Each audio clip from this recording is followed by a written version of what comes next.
Hey y'all, this is Ming. Welcome back to the Lazy Money Circle channel. Today we're going to talk about 6 tips for running a rooming house. So I have a rooming house in Philadelphia and I want to share with you 6 tips that I've learned throughout the years. The first tip is for your exterior door, use a 4-digit code to get in, like the punch keypad called Slage. That's the one I use. That way when tenants move in, you only have to give them 1 key opposed to 2 or more keys. You just give them 1 key, which would be for their bedroom key. So moving on to tip number 2 is the bedroom. The bedroom, in the past, people used to get locked out. They used to leave the house or leave their room and forget their keys inside.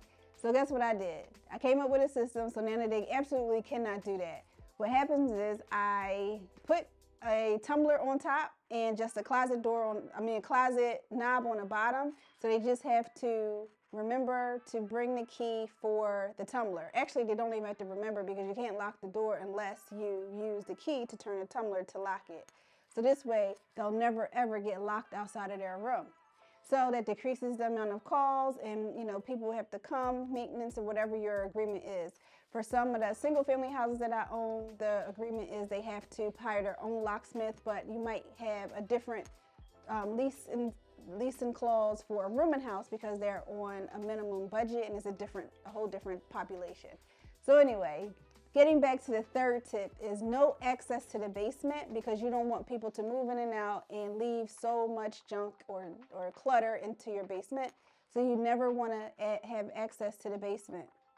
Not unless you have like laundry service down there where they're doing like paid laundry. But I don't in this particular building, so they can't have access because I don't want them to keep stuff and store their stuff there and just never take it back. Then I would be responsible for hauling it out.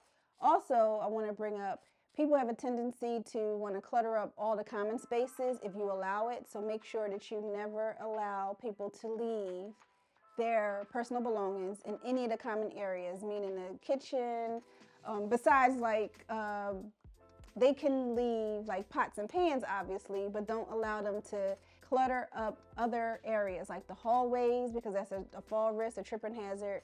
Don't let them leave clutter in the living room or the dining room because keep in mind they're only renting that one single room. They only are able to use that one room that they're renting out. Another tip is a move-in fee. I learned this a little later after becoming owner of a rooming house. For a move-in fee, you can charge equal to like 1 month's rent or a little less.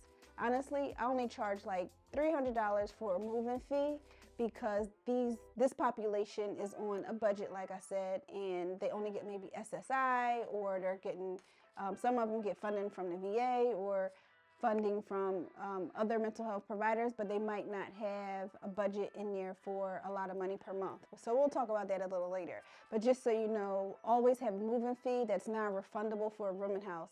And I just cover ask for the $300, so just in case they move out, there's just enough like to paint the room again. So it's not like I have to, restore the whole house because they were only renting that one room. Another tip is no pets, absolutely no pets, because you're liable as the owner and you don't want people to get bitten, you don't want people to have an allergy, and also it's just not fair. It's not fair that you allow one tenant to have a pet no matter what the pet is and not have another pet.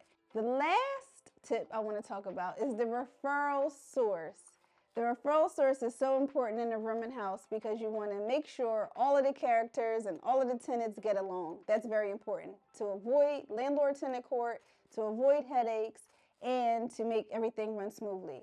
So me personally, I only accept people who have a payee from a structured facility like the VA or a psychiatric hospital or any hospital discharge, as long as they have a case management involvement, and also mental health providers. So a lot of the population in rooming houses are people who can't afford to rent a single house by themselves. So sometimes they might have government assistance or a subsidy, or they just might be on SSI and that's their only income. Some people have help from other resources and some people don't.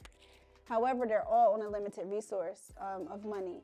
So make sure all of the people that are referred to you are coming from a structured facility and have a payee.